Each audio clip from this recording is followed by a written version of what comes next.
Hola amigas y amigos, ¿cómo están? Este es otro capítulo más de Fase 3. Soy Edgardo Lovera y me encuentro con José Luis Vargas en este hermoso día ya casi de primavera para conversar con ustedes. ¿Cómo estás, José Luis? Hola Edgardo, estoy muy bien, espero que tú también estés bien. Oye, como te contaba, más o menos nomás, porque tuve como una baja de presión, pero a nuestros nobles años que tenemos nosotros, no, pero comentábamos con José Luis de esto de que nosotros dos que somos bien sanitos, nos sorprende de Para que el promedio, porque hay para el gente más promedio. sana también hay que reconocerlo, Claro, claro. somos bien sanitos. Hay ciertos eventos, por ejemplo, yo ayer me sentí mal y di un poquito afectado, pero que son en la escala de las enfermedades del 1 al 10, la más grave el 10 y la menos grave el 1. Para nosotros esto es como 0,5. Pero Más o menos, sí. estamos tan acostumbrados, es como verte a ti resfriado, pues José Luis, yo nunca te veo resfriado. Sí, es raro que me resfríe en realidad, Claro. tengo buena salud por ese lado, claro. Es como el gran evento cuando tú te resfrías, así como, oye, José Luis está enfermo, se resfrió. Oye, eso son parte de la intimidad de la conversación del podcast. Pero vamos a comentarle a los amigos que vamos a escuchar y que vamos a hablar este fin de semana. Y en realidad para este capítulo. Miren, en la pauta de hoy día vamos a hablar primero de las 20 predicciones del Economist. ¿Por qué? Porque el Economist, ¿se acuerdan ustedes? Este magazine dedicado a temas políticos, sociales y económicos, normalmente lanza proyecciones y predicciones, le ponen. Y han sido bastante certeras a tal punto que cuando el 2019 lanza sus predicciones, aparece en una suerte de ruleta un monito con mascarilla. Y todos quedan, ¿qué estás diciendo, el Economist? Y todos dicen, oye, estos tienen información privilegiada porque ¿cómo saben esto? Para los amigos que son de las tendencias, de las conspiraciones, este es un medio que tiene algún contacto con grupos cerrados y por lo tanto sabe de esto. Eso va a ser lo primero. Vamos a hablar de las predicciones de Economist. Después vamos a hablar del tenis y las fiestas patrias, porque para los amigos que nos escuchan, habitualmente para el 18 de septiembre Chile juega la Copa Davis. No sé por qué, pero siempre es para fiestas patrias. Es decir, que junto con el Ujú. rodeo, que es la actividad que se realiza, por decirlo así, entre comillas, deportivamente, la que siempre es habitual es el tenis.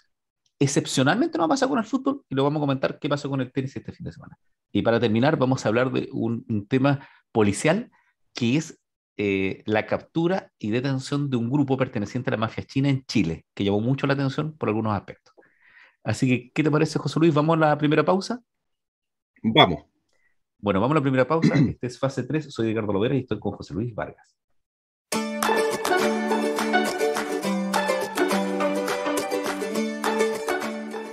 Volvimos de la pausa. Bueno, el primer tema es esto respecto a las predicciones del Economist. Si uno ve, no es un diario, esto es una revista, el Economist 2021, en sus proyecciones, aparecía una maquinita de tragamonedas donde habían distintos iconos y entre eso aparecía un monito con barbecho, ¿cierto? Con mascarilla y un bichito del COVID. Entonces, las proyecciones de lo que se venía en, en esa proyección. Pero este año ya salieron las proyecciones para el próximo año, el 2022. Entonces vamos a revisar con José Luis las proyecciones. Vamos a ir nombrándote a José Luis y yo te voy a ir pidiendo tu opinión. Esto lo basamos Perfecto. en un artículo que sacó las últimas noticias. No hemos accedido todavía al texto completo de Economist, así que aquí está bien desglosado. Lo primero que dicen es que los humanos deseamos volver a socializar, pero el trabajo a distancia básicamente se quedará igual. Habrá espacios para juntas digitales, nadie quiere vivir en el tráfico ni en la vorágine de información y trabajo otra vez. Y sobre eso yo sé que tú tienes una opinión con esto del fortalecimiento o no del trabajo a distancia, José Luis. ¿Qué me comentas? Eh, Como te dije en alguna oportunidad, yo creo que la tendencia fundamental va a ser a la normalidad en el sentido fuerte de la palabra. Mm. Y cuando hablo de volver a la normalidad, yo creo que vamos a volver a una etapa anterior al COVID en muchísimos aspectos. Marginalmente yo creo que se va a colar el aspecto digital y online. Yo creo que va a ser un, un aspecto auxiliar, pero no va a ser lo esencial. Eso podríamos decirlo de esa forma. Sabes que te encuentro toda la razón porque yo que tenía la opinión distinta, cuando tú me dijiste eso, me dijiste, oye, fíjate que la gente va a querer volver a la situación normal. Estuve viendo algunos artículos y algunos hacían referencia que efectivamente en algunas encuestas que se han hecho, mayoritariamente los trabajadores quieren volver al sistema presencial. Esto es descontando el grupo de trabajadores que no quiere volver a trabajar en el mismo trabajo, pero que es distinto a querer volver a trabajar en forma presencial. O sea, por ejemplo, si yo trabajo en un packing y he trabajado 10 años en un packing, puedo haber evaluado en la situación que estuve en mi casa, oye, ahí estoy perdiendo mi vida, quiero trabajar nuevamente con gente, pero no quiero estar en un cubículo viendo cosas, quiero tener más contacto con gente, ¿cierto? Esa es la evaluación distinta.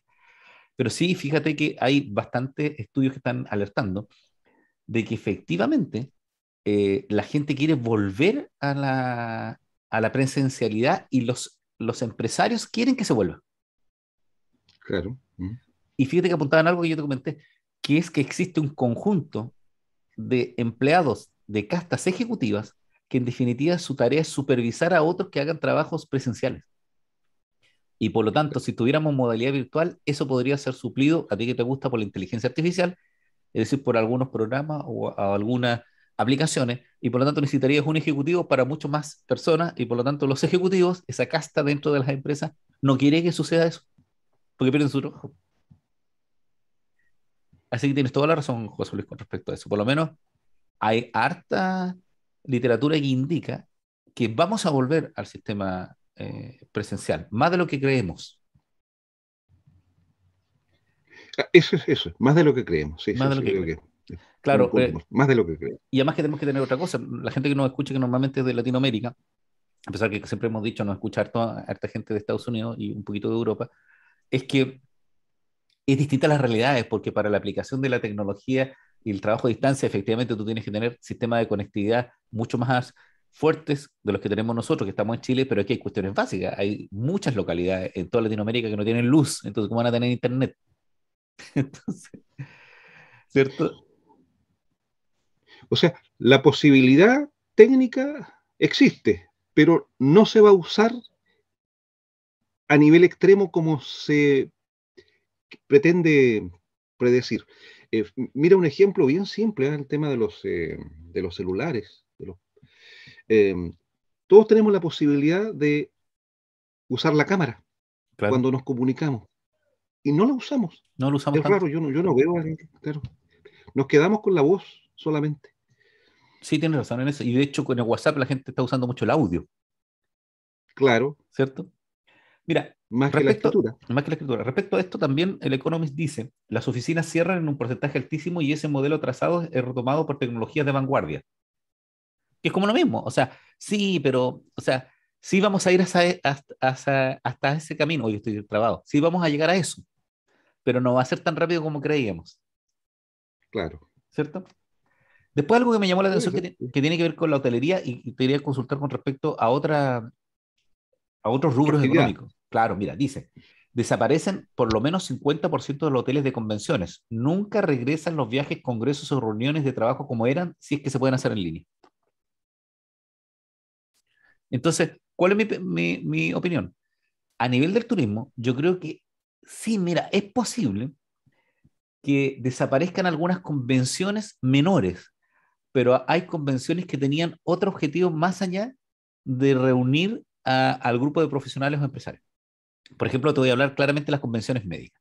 Yo creo que las convenciones médicas es un quinto convención y el otro es divertimento que son casi excusas que usan los grupos de médicos para tener vacaciones que no pueden tener por su régimen laboral. ¿Qué opináis tú?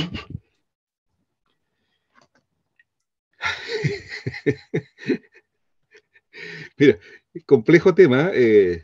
Tú tienes un hermano médico y yo también. Sí, Entonces podemos hablar con cierto con conocimiento de causa que voy a cometer una infidencia. Mi hermano abominaba de estas convenciones. conferencias, de estas confesiones, perdón. Abominaba, dijo, no, era una tortura para él. Em, Mira, pasa un poco en el tema académico, científico, yo creo que hay un poquito ahí de parafernálico, un poquito Mm. de- de elementos festivos involucrados entre medio. Yo creo que no hay Casi trivial. tanta estricta necesidad, claro. Sí, Casi que se junte la tribu para conversar y verse entre ellos. claro, ¿Cierto? sí, sí. Yo creo que hay algo de eso, de juntarse alrededor de la fogata. Es una excusa porque fíjate, José Luis, nosotros que vamos siempre a seminario y congreso, siempre somos los que terminamos estando en las sesiones. Porque el primer Claro, día sí, inaugural, sí. oye, los amigos que han ido a congreso, el primer día inaugural está lleno. como siempre se hace una cena de inauguración el día en la noche, ya el segundo día llegamos poco. Y si es en Sí, otro país o en otro lugar que no es tu domicilio, ya la gente empezó a recorrer y llegan solo a la clausura. ya, perfecto.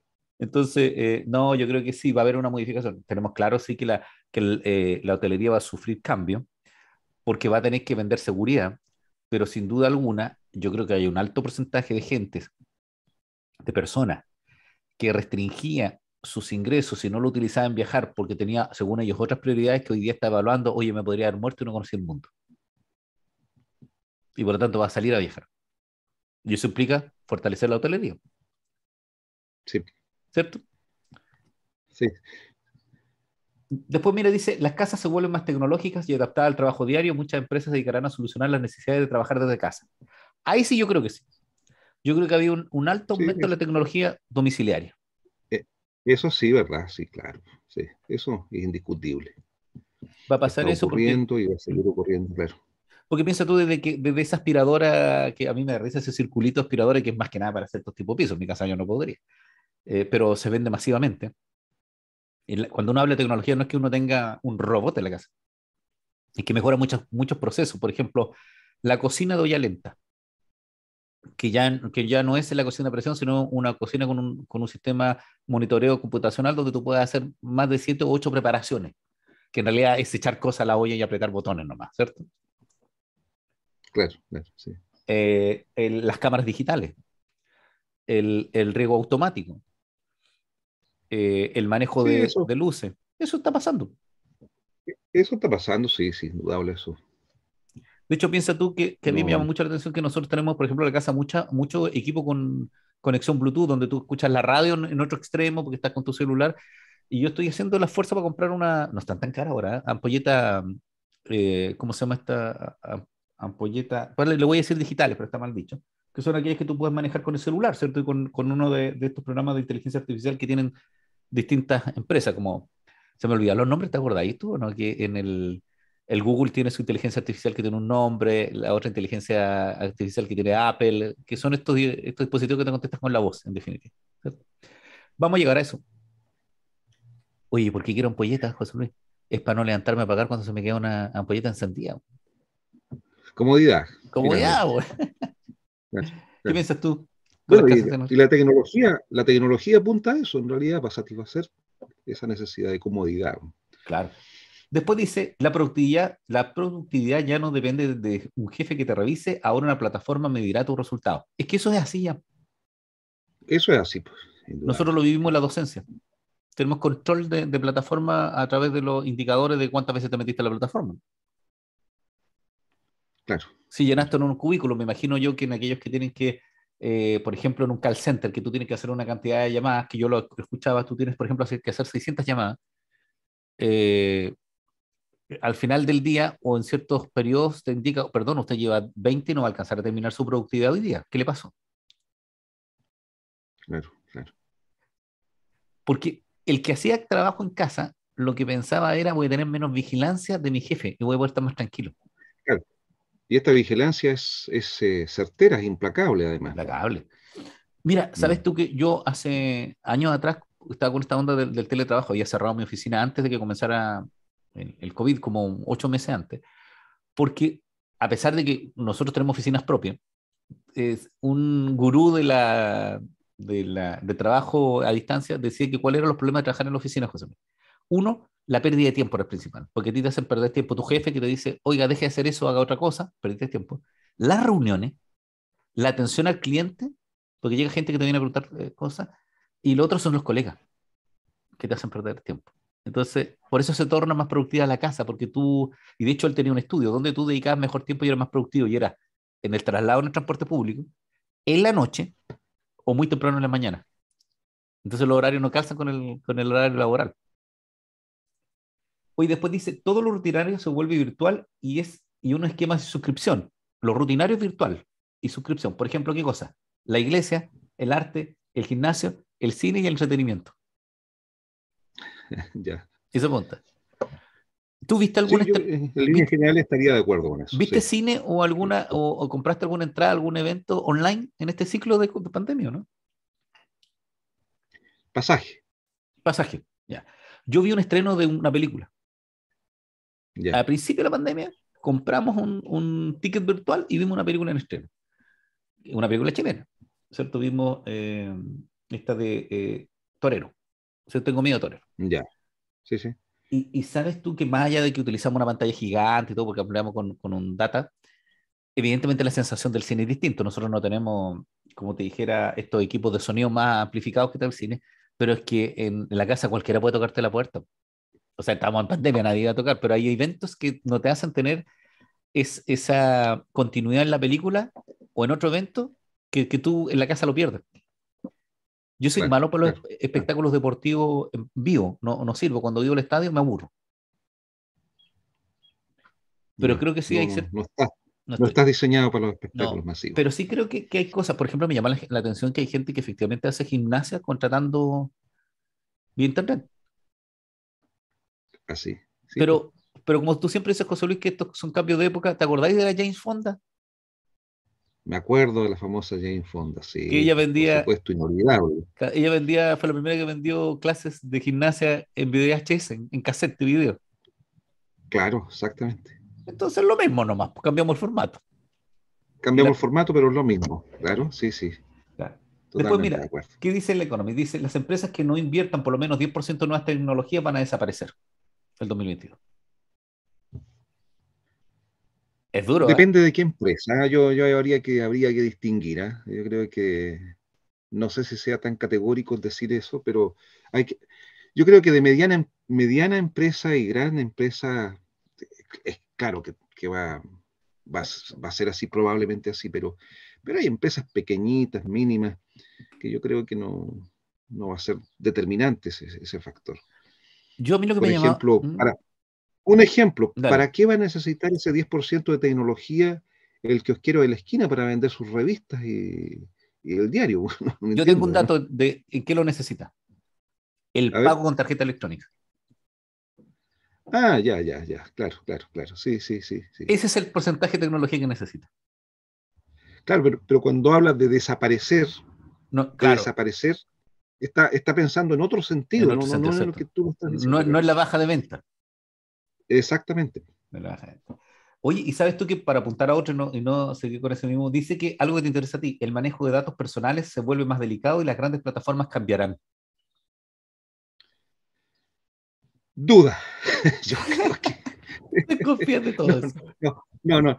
yo creo que no, yo creo que estamos condenados al infierno de los datos, viejo. Yo creo que estamos condenados al infierno de los datos y eso no va a ocurrir. Se va a tratar de regular, normatizar, normativizar, legalizar, y yo creo que todos esos intentos van a caer en el vacío, viejo. Yo creo que finalmente ahí vamos a caer en el infierno de los datos. Sí. Y Me gustó eso en el infierno de los la, datos. sí, ya estamos metidos en el infierno de los datos, ya por lo menos. Estamos en el principio de este fenómeno. Bueno, el problema es que se torna también que quien pueda pagar por la privacidad va a tener privacidad porque Apple, por ejemplo, que todos dirán, y los que han podido acceder en otros países a los equipos dirán, oye, pero si son súper accesibles, pero es el equipo más caro.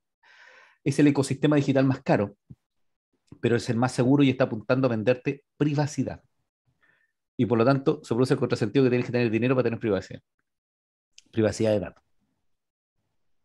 ¿Cierto? Es que el tema de la privacidad es una cuestión tan elástica, tan sujeta a las variaciones culturales, históricas. No, ese es un temazo. Yo creo que es que entendemos por privacidad. Un chino entiende una cosa totalmente Ah, buen distinta a la punto. que nosotros los occidentales entendemos por privacidad. Lo que se entiende ahora respecto a lo que se entendió en el siglo XIX, en el siglo XVIII y para atrás. O sea, no, el tema de privacidad el concepto ya en sí mismo es un problema. Imagínate Bueno, ahora metido, entremezclado con el tema de la identificación de los datos personales. No, una cosa complejísima. oye, buen punto. Es un problema Yo creo que cultural. estamos perdidos todos. ¿No?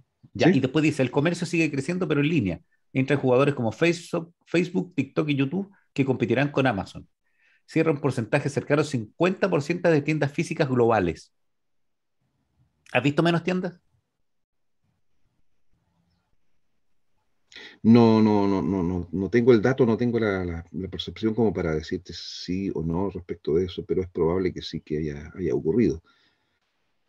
Yo creo que hubo una modificación porque sí he visto físicamente locales, yo he ido poco al centro, pero cuando íbamos al periodo previo de la pandemia, pensando que los amigos que nos escuchan, que nosotros tuvimos el estallido social, que fueron 3 meses antes de una situación muy parecida a la pandemia, porque habían cierre, teníamos, no toque y queda, Claro. pero había, por problemas de seguridad uno no salía mucho. Sí hubo gente que cerró locales y no he visto que se han vuelto a abrir. Sí ahora, noté que habían más locales abiertos. Pero yo creo que aquí el punto fue la logística, que hay personas que tenían establecimientos y dijeron, oye, ¿para qué arrendo esto si la gente me compra en línea? Y te voy a poner un caso. El señor que yo le compraba anteojos, un, un tecnólogo que tenía su, ¿cómo se llama? Su óptica, él tuvo dos locales. Sí. Él vendía en una oficina y tenía dos locales. Perdón, vendía en una oficina y le fue bien y tuvo dos locales más la oficina. Y tuvo que cerrar los locales antes de la pandemia. Por Antes de problemas la de, pandemia. por problemas de seguridad, porque le entraron a robar varias veces. Dijo, estoy malgastando dinero. Cuando yo tenía mi oficina, no tenía problemas de seguridad y vendía lo mismo. Lo hice solamente porque las ópticas tenían que estar en la calle, yo entendía eso, me dijo. Y ahora estoy totalmente equivocado porque yo podía seguir con mi modelo de negocio y lo que tenía que tratar de propiciar era una fórmula donde la gente pudiera venir, pero no sacaba nada con el que me descubría y vitrineaba. Porque él pensaba, no, es que ahora la ¿Mm? gente me va a ver en la calle y me va a comprar más. Y no le pasó. Me acuerdo de eso. Yo creo que el problema es logística. Yo conozco gente que tuvo, por ejemplo, su local chico de artesanía, de comida, y dijo, ¿para qué voy a tener un tremendo local si puedo tener un local pequeño? Pero José Luis me acordé de algo, de mis amigos de Club Café. Que tengo un amigo que tuvo una cafetería y creció muy bien, que lo vi que amplió uno de sus locales, y es porque esos locales de conversación van a crecer,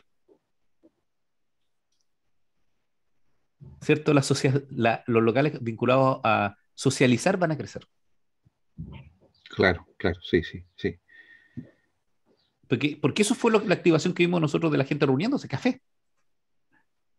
Claro, esa necesidad imperiosa de sociabilizar, de comunicarse con sus amigos, sus familiares, colegas de trabajo, etcétera. Sí, sí, claro. Mira, y lo Es otro que que dice, esa es nuestra esencia, pues nosotros claro, somos seres gregarios, pues finalmente.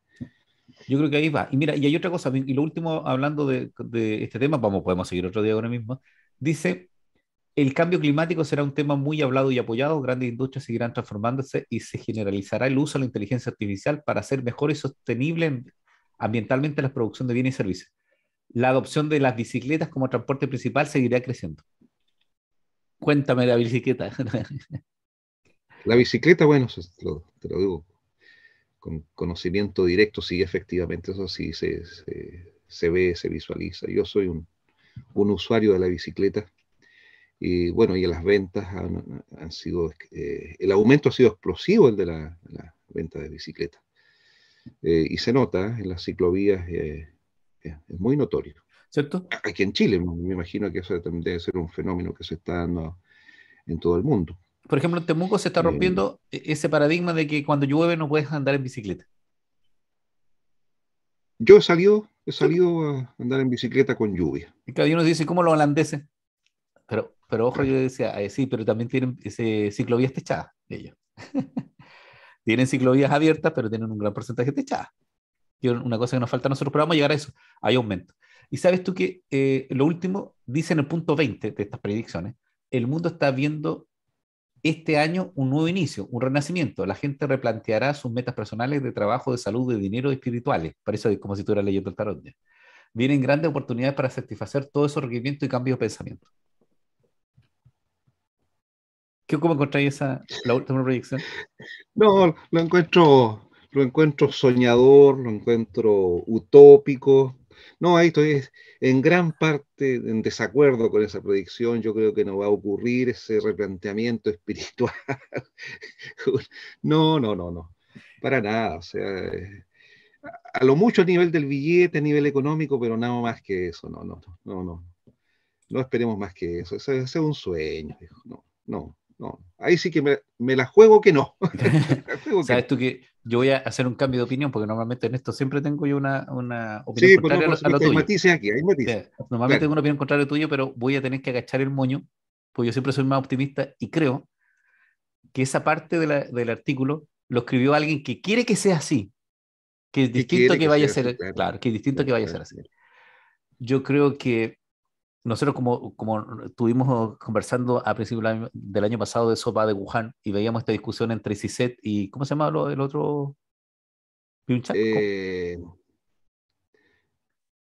Chun Yul Han, Ya, yo le cambio el nombre a todo, Chung Wuhan. el coreano. Claro. Entonces lo que pasa es que efectivamente, si bien es cierto, existe un conjunto de la población que es bien intencionada, que colaboró con otros, existe otro importante conjunto de la población que es individualista, que no le interesa a los otros, pero existe otro grupo mucho más grande que no está ni siquiera en esas dos paradas, que lo que quiere es subsistir el día a día y el disfrute diario nomás. Y que no se ha cuestionado con voy a cambiar mi estilo de vida, sino cómo lo paso mejor. Ese es el gran grupo de la población. Entonces, en esta manada de seres humanos, hay algunos que están arriba mirando el ensueño, hay otros que están abajo diciendo me llevo la comida y como yo solito, más individualista, y hay un gran grupo en la manada que no le interesa eso, le interesa seguir pastando. Pero nada más que eso. Entonces, por eso que voy a ser menos optimista que antes y te encuentro toda la razón. No va a haber este cambio, o sea, aquí no va a haber un resurgimiento del movimiento hippie, Del nuevo hombre. del nuevo, no, no, rapidito se nos va a olvidar, Así es. rapidito se nos va a olvidar. Así que eso va a pasar. Bueno, José Luis, vamos a nuestra primera pausa, perdón, a nuestra segunda pausa para seguir con fase 3. ¿Te parece? Me parece. Bueno, esta es fase 3. Soy Edgardo Lovera y estoy con José Luis Vargas y vamos a nuestra pausa.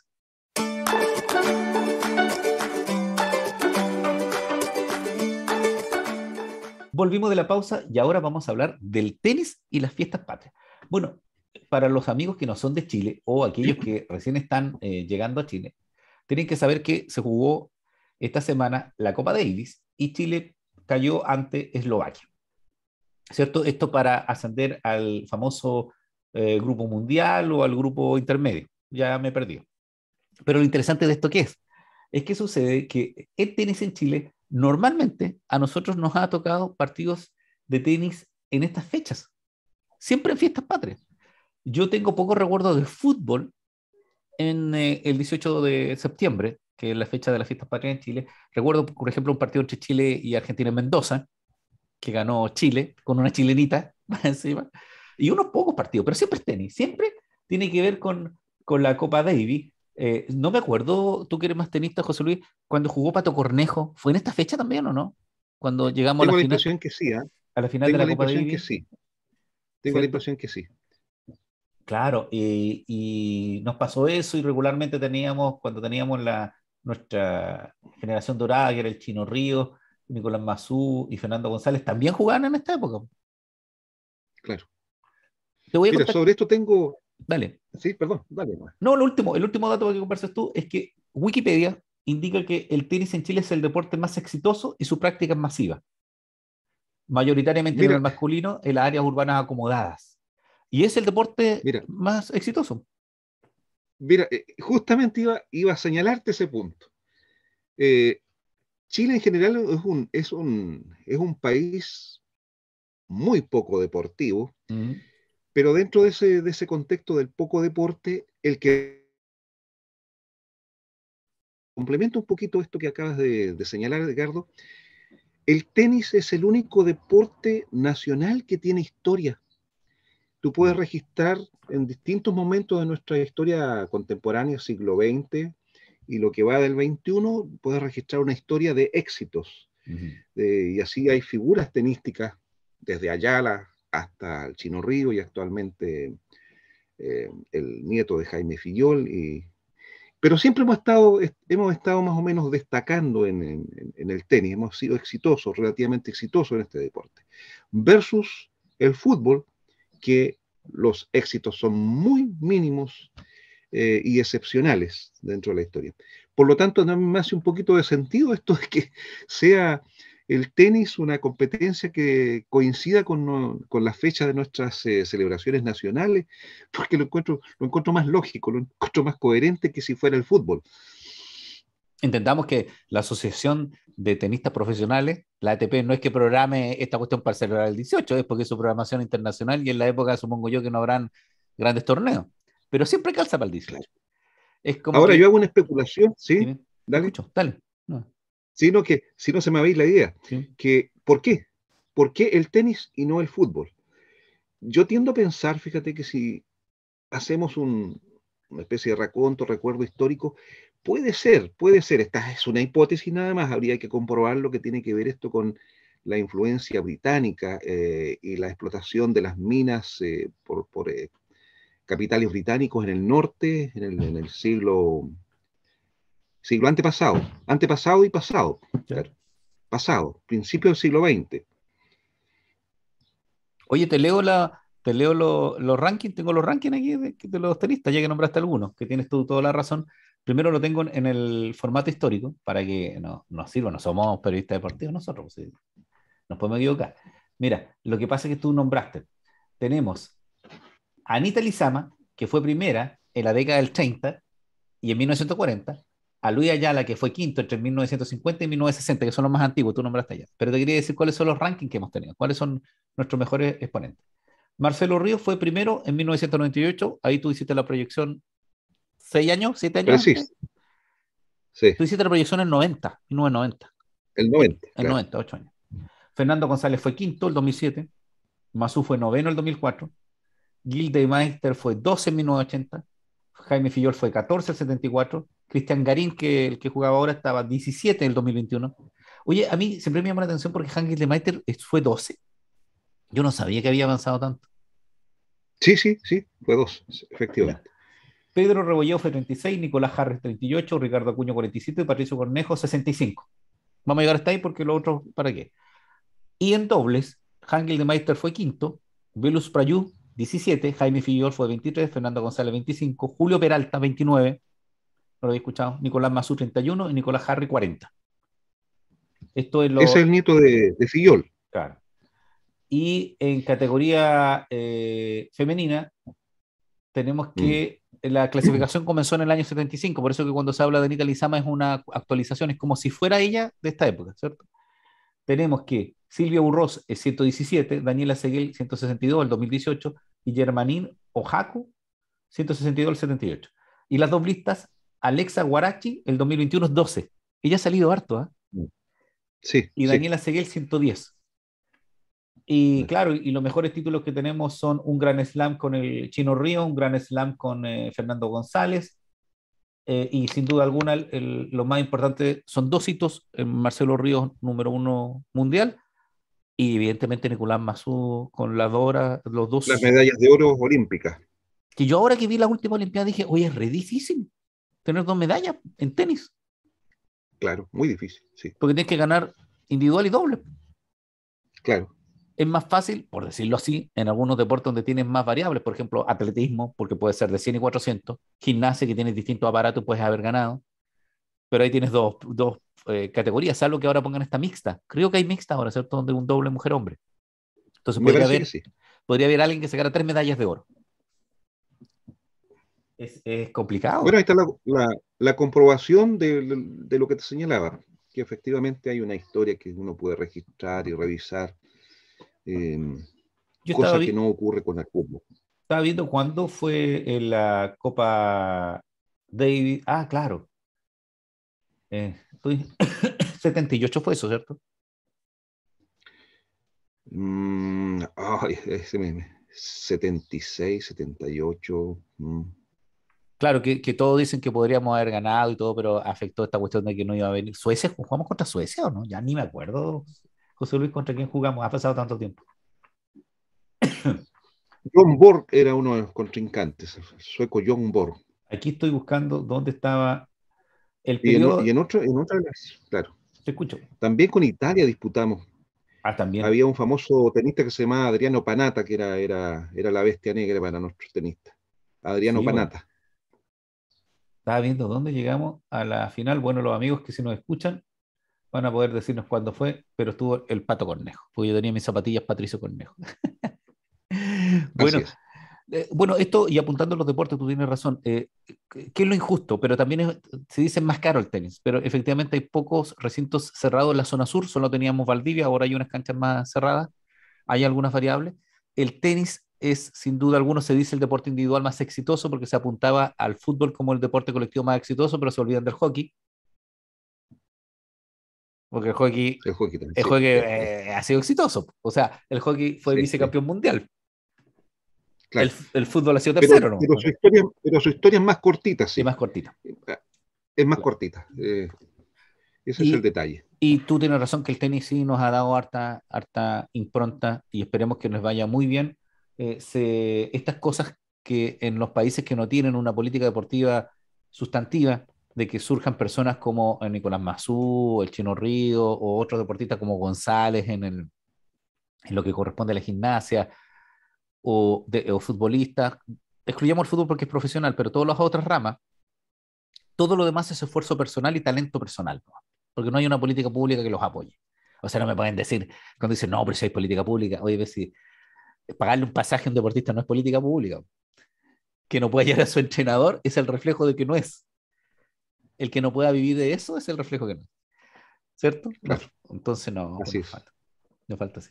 Bueno, José Luis, este parte del bloque era más cortito. Vamos a nuestro último bloque para comentar de lo que nos ha llamado la atención la semana. Este es fase 3. Vamos al último bloque.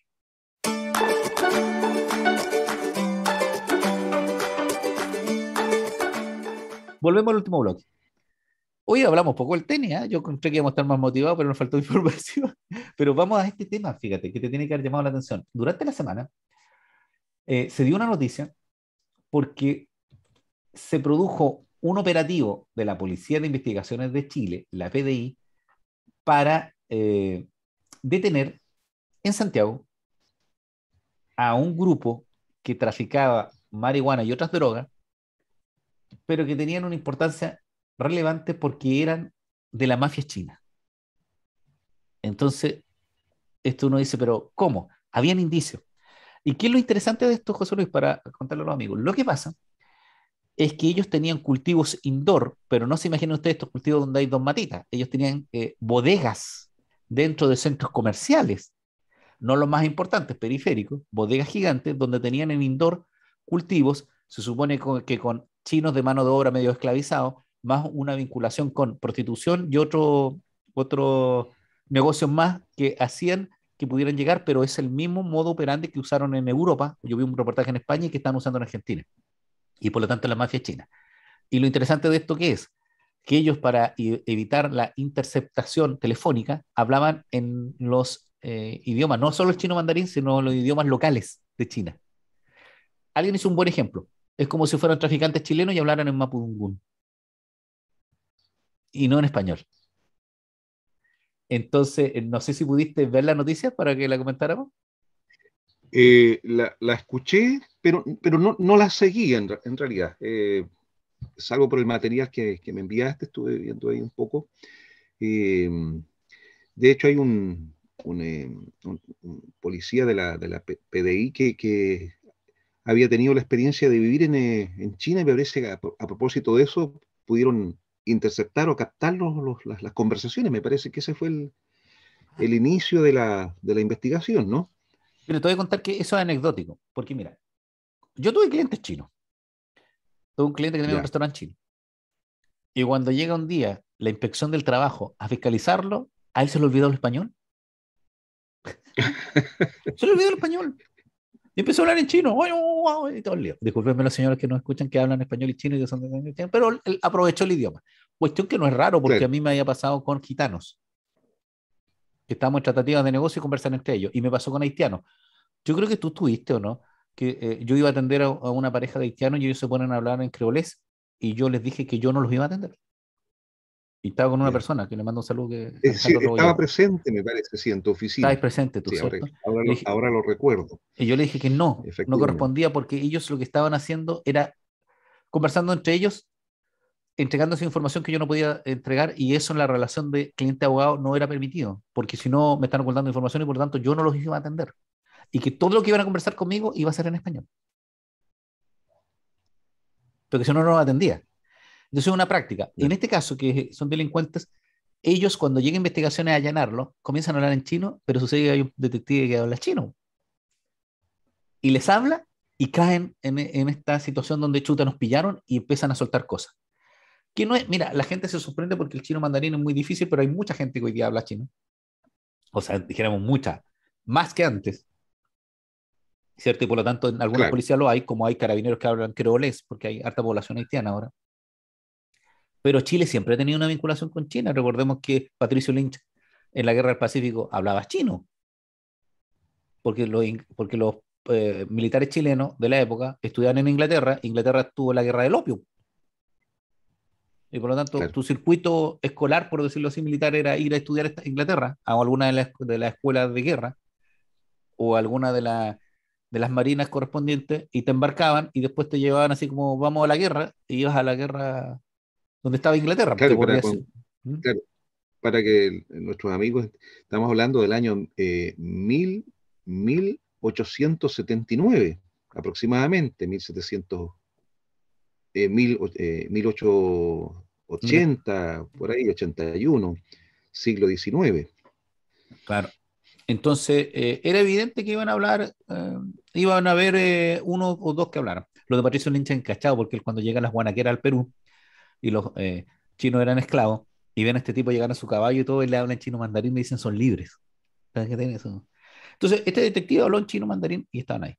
Ellos tenían contacto con la Policía Internacional. El punto es que era mucha droga, o sea, era mucha marihuana. No recuerdo bien, pero a ver, 200 kilos de marihuana. Que 200 kilos de marihuana es harto porque no es como la droga que es más chiquita, son paquetones, ¿cierto? Y en definitiva es parte de la dinastía Dragón Sur. Ellos hacen todo el esquema, cómo funciona, y tenían miedo. Mira, a mí me preocupó un poquito por la gente que es trabajadora china, pequeños empresarios chinos que están en Chile ya han surgido, porque ellos hablan de que son víctimas de secuestro en otros lados. Porque los primeros que extorsionan la mafia china es a los chinos Claro, y le ofrecen seguridad. Y posterior a eso producen secuestros de familiares, porque efectivamente mueven una gran cantidad de dinero. Entonces, como tú siempre has dicho, cuando hablamos de los chinos que tienen un poder económico tremendo, efectivamente también sus mafias tienen una práctica tremenda en esto, y uno podría empezar a dudar, como ha pasado también en algunos gobiernos dictatoriales, si existe esa vinculación entre el crimen organizado y el gobierno. claro. Legítima pregunta. Claro, porque si no se mueve ninguna hoja sin que ellos sepan, me refiero yo al Partido Comunista Chino, cómo se mueven estas mafias. Recordemos la conversión que tuvo la KGB y la mafia rusa en Rusia. Y lo que pasó en Estados Unidos, donde efectivamente la mafia norteamericana tenía sus vínculos con parte del gobierno. Eso pasa.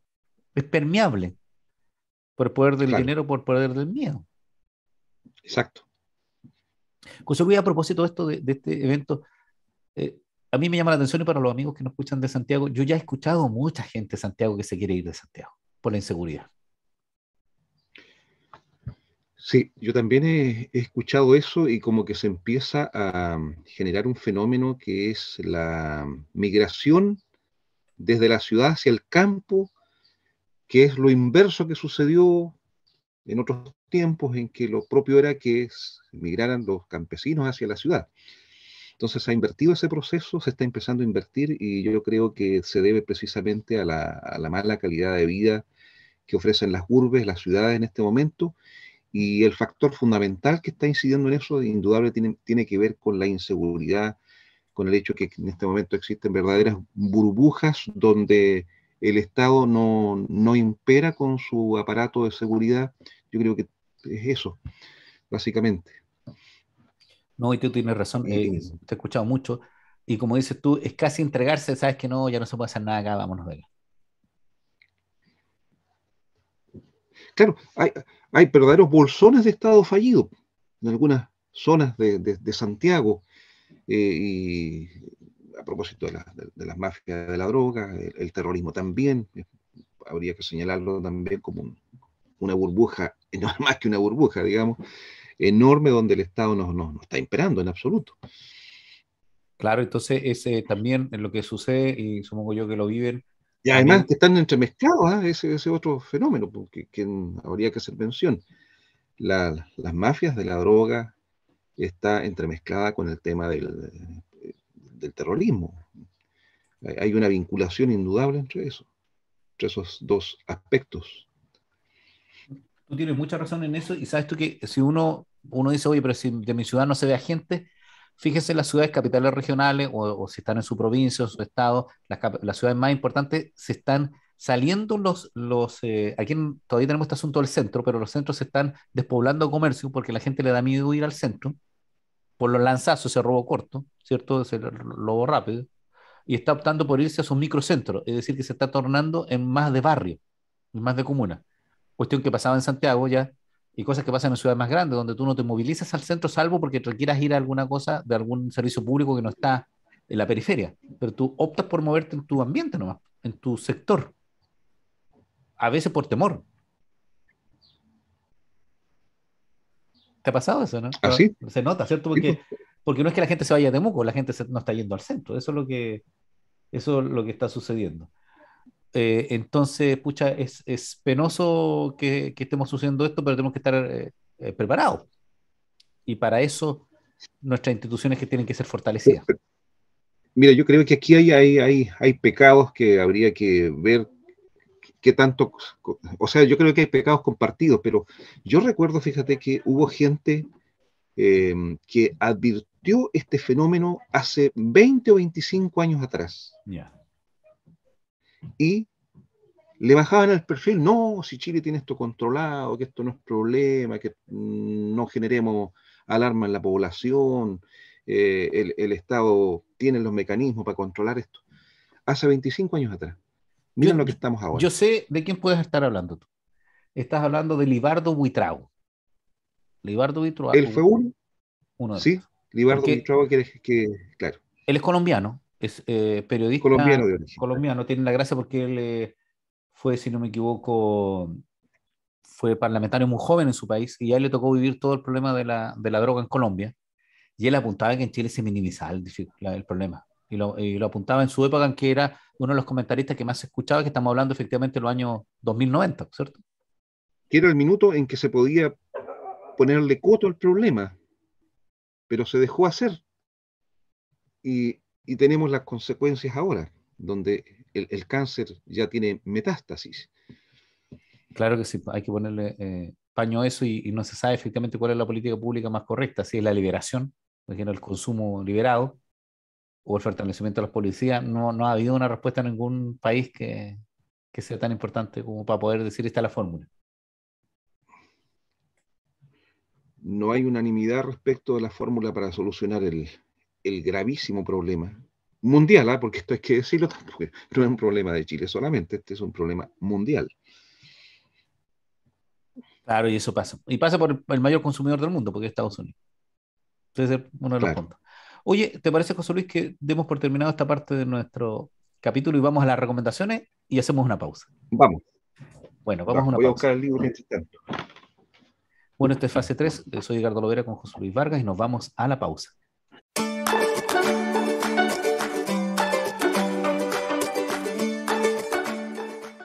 Hemos vuelto de la pausa y vamos a hacer las recomendaciones. Voy a partir yo mientras José Luis busca su recomendación. Yo les quiero recomendar un programa de radio que está en podcast. Estoy haciendo mi recomendación, Josefo, que es un Dale, programa de la cadena SER que se llama Un libro, una hora, que es un programa de Antonio Martínez Asensio. Lo que pasa es que este es un programa que en una hora te comenta un libro y te lee parte del libro. No es un audiolibro, es un programa que te habla de el autor, cómo estaba cómo esa obra se ambientó y cuáles son las interpretaciones que se hacen, pero te va leyendo el capítulo. Por ejemplo, el 17 de septiembre publicaron El Conde de Montecristo. Entonces, es muy interesante porque el formato es muy entretenido. Yo más de alguna vez en algún viaje te he puesto algunos de los audios de un libro, una hora, este programa que está en distintas plataformas en formato podcast y que lo tiene la cadena SER. Entonces, es muy interesante para los amigos que quieran enfrentar a un autor o quieran retomarlo, van a escuchar algunos capítulos y les puede llamar la atención. Yo les diría que a los que no han leído, por ejemplo, La Peste, escúchenlo aquí primero y van a quedar tentados de leer el libro. A mí me ha pasado porque hay libros que uno no los conoce, pero no los ha leído o ha visto algún resumen, y después de escuchar la historia me ha llamado la atención. Por ejemplo, yo La insoportable levedad del ser no la había leído, pero con la explicación De que me Miguel hizo, Kundera, claro, no lo había leído, pero con la explicación que da el libro y con los extractos que claro, da, se me abrió el apetito de leerlo. Y efectivamente, hay libros donde uno necesita que a uno le expliquen cómo enfrentarlo, porque uno los puede tomar en la forma no correcta. Y hay épocas en la vida para leer libros que tienen distintos significados. Esto es, por ejemplo, Alicia en el País de las Maravillas, por ejemplo, claro, que es un libro infantil cuando uno lo mira, pero cuando uno lo mira llama de adulto, uno dice aquí hay otras cosas. Hay claro. otras cosas. Entonces, esa es mi recomendación para esta semana, Un libro, una hora, de Antonio Martínez Asensio. Está en podcast y es de la cadena SER, para que puedan ir viendo un poquito de literatura. José Luis, ¿cuál es tu recomendación? Mira, voy a recomendar un libro que recién empiezo a leerlo y es muy interesante a mi juicio, que se llama El mito del Estado emprendedor. Ah, qué bien. Y los autores, reitero el título, El ¿Sí? mito del Estado emprendedor. Y los autores son Nansen McCloskey y Alberto Mingardi, un norteamericano y un italiano, los autores. ¿De qué se trata? Hasta donde entiendo, de acuerdo al grado de lectura que llevo de esto, que se trata de echar por tierra este endiosamiento del Estado. Al Estado se le ha endiosado particularmente a propósito de la depresión del 29 como un gran gestor, un gran emprendedor, un gran empresario, pero los hechos han demostrado categóricamente que el Estado es un pésimo administrador, un pésimo empresario y por lo tanto de lo que se trata es de demostrar que hay una concepción equivocada de entender que el Estado es la solución de los problemas para las personas. No está ahí, parece, el tema. Yo creo que está en la libertad de las personas, la libertad económica, y no en la intervención del Estado como emprendedor. Es básicamente eso. Como diría el presidente, es un emprendedor. Hoy me parece, porque es un buen punto de discusión, especialmente cuando algunos creemos que tiene que haber un fortalecimiento estatal y uno entra en discusiones, porque estaba pensando que el mito del Estado emprendedor en Chile es el mito de los gobiernos radicales, con la creación de la Corfo. Entonces, cuando uno discute en Chile, que es un país que no tiene Estado emprendedor, porque aquí son mínimas las empresas estatales y las que son empresas mixtas. El caso más emblemático es Metro y Codelco. Metro, claro, Metro claro, y Codelco. claro. Entonces nosotros quedamos con la visión de nuestros padres de que el Estado tenía empresas, petróleo, azúcar, la papelera, supermercado, ¿cierto?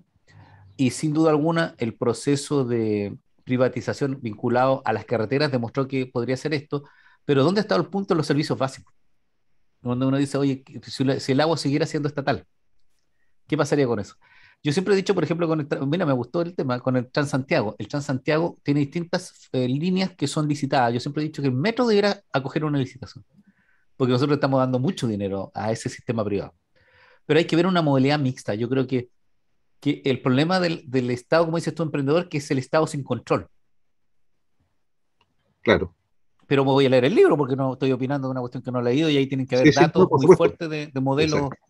Claro, de modelos claro, donde el Estado, porque el Estado en Estados Unidos fue después de la depresión el que comenzó a fortalecerse para crear industrias, empresas, pero ellos tuvieron una modalidad distinta, que fue elaborar la infraestructura para que esas empresas crecieran, ¿cierto? claro. Colaborar en la elaboración de infraestructura.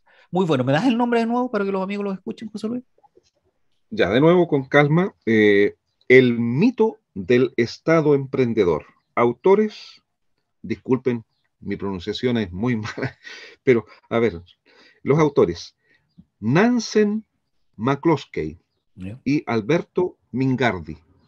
Bueno, de todas maneras lo vamos a poner abajo del post, de abajo donde le pongamos el audio, que es en Spotify, y en todo lo que tenga que ver con Anchor. Y en YouTube lo vamos a poner. Hay algunos datos que no hemos puesto porque se nos ha olvidado, pero lo vamos a actualizar, que a veces nos falta el link del libro o algo así, lo vamos a poner para los amigos que nos escuchan. Bueno, José Luis, muchas gracias. que tengas una buena semana. No, gracias a ti. Gracias a ti Este, igual. Que tengan una muy buena semana. este fue un capítulo más de Fase 3. Soy Edgardo Lovera con José Luis Vargas y los escuchamos en otra oportunidad. Que estén bien.